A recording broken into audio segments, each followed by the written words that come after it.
What's up, guys? It's Quinn from Arabella's Voice Studio, and today I'm just making a short little video to talk about some of the vocals and vocal production of Ghost. Now,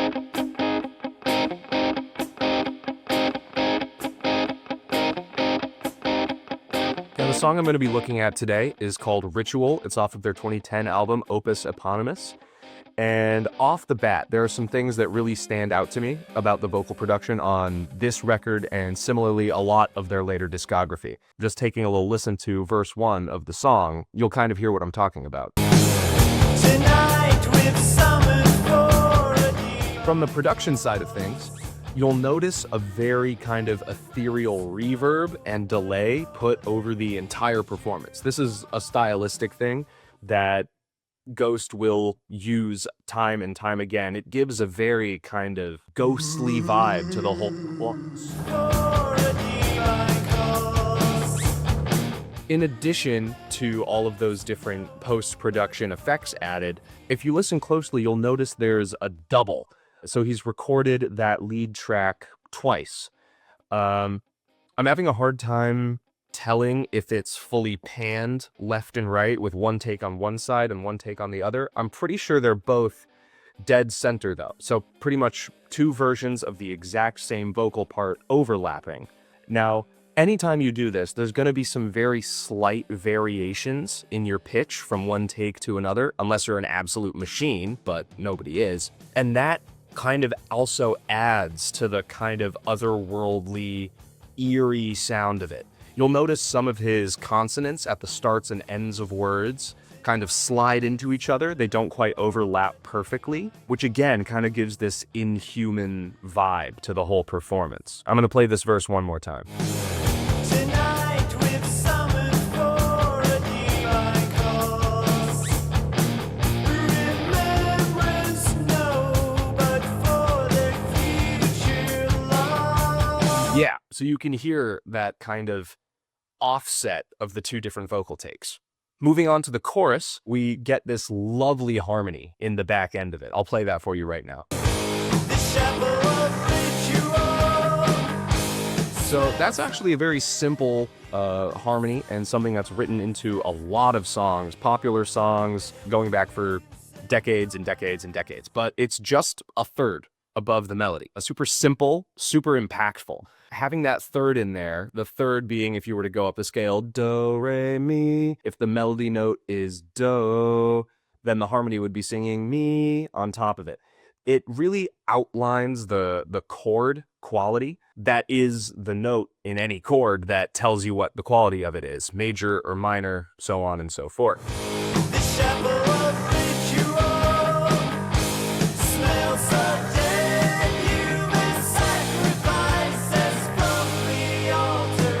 But the impact of this harmony being added is mostly in the way it's used.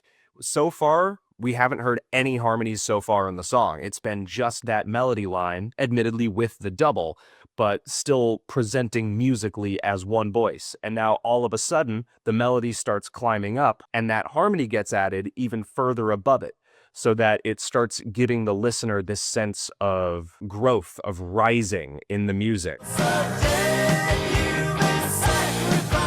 Musically, that's a huge moment, and adding that one super simple harmony really brings it all together. Now, later in the song, in the second verse, we hear another harmony be used, and it's used to a very different effect than that third in the chorus was. That chorus harmony was really to be uplifting and really make the section sound stronger, bigger, grander.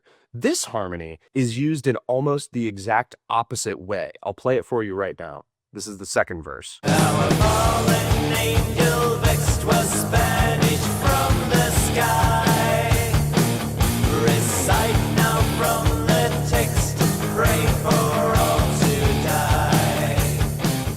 So you'll hear those two voices, one up a little bit higher in a similar register to where the rest of the song was sang, and then one much lower, kind of shoring up that bass line. Now that harmony right there is a fifth.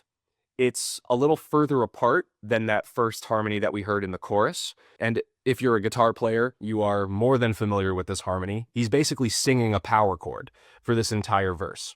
Now, it has a very kind of evil, Halloween-y vibe. Our fallen angel vexed was banished from the sky. Recite now. Yeah, you get the idea that it's very like, ugh, very coming to get ya. But on first thought, you might be thinking, well, it's just a fifth. That's a really pretty harmony. Why is it coming across so evilly? Well, the interesting thing about fifths and fourths are that they don't have a quality to them. They can't be major or minor. So they naturally have this very like hollow sound to them. The same sort of thing you'd find if you run into a piece that includes a sus2 or a sus4 chord.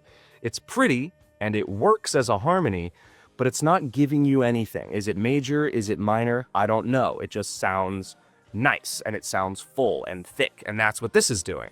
Now, the reason it sounds so spooky, for lack of a better word, is because of the melody choice. I'm gonna play it one more time and see if you can pick out what I'm talking about when I talk about melody choice. Our fallen angel vexed was banished from the sky. Recite now from the text, pray for all to die. So what I'm hearing is that this section of the song lives mostly in what we'd call Phrygian mode,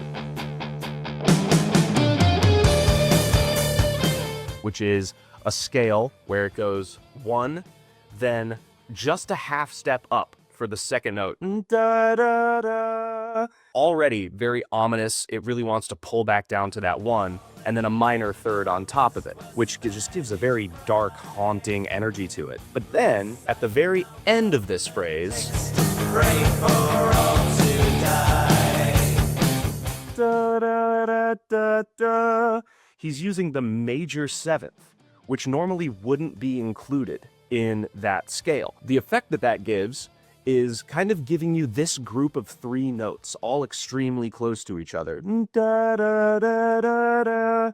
That, it's super Halloween-y, it's super spooky. Na, na, na, na, na. Technically doesn't fit into any major key at all. And that combined with that 5th harmony moving parallel with that melody gives a very open, I've said these words too many times, but it gives a very haunting atmosphere to the entire song. That, combined with the production things that I mentioned earlier, being that reverb throw, that delay that makes everything sound super spacey and far away, all of those things are what give Ghost their signature vocal sound that is absolutely unforgettable. It's something you don't really hear a lot. It's a decidedly unpretty way of singing, but it works for the image and message of that band. So yeah, that's just a really quick little rundown on everything I heard going on Ghost's Ritual.